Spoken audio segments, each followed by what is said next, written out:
लहानपणी टीव्हीवर अमेरिका बघायचो. न्यूयॉर्क, कॅलिफोर्निया, मियामी, वेगस हे सगळं बघून वाटायचं हिच्या आईला इथं कधीतरी जायला लागते.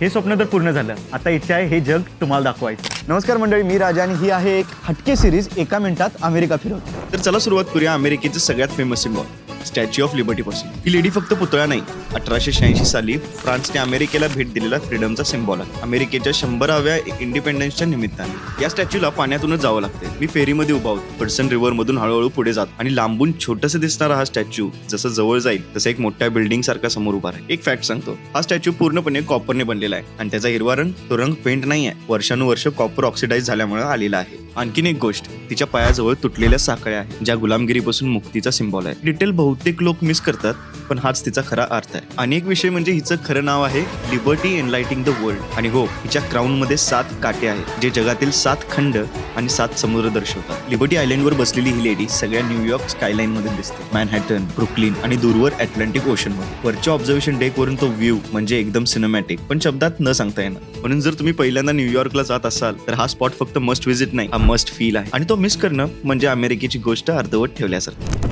तर हा होता बाईचा पुतळा म्हणजेच स्टॅच्यू ऑफ लिबर्टी. आता नेक्स्ट लोकेशन अजून भारी असेल, म्हणून फॉलो करा, केला नसला तर. कारण चला एका मिनिटात अमेरिका फिरवतो.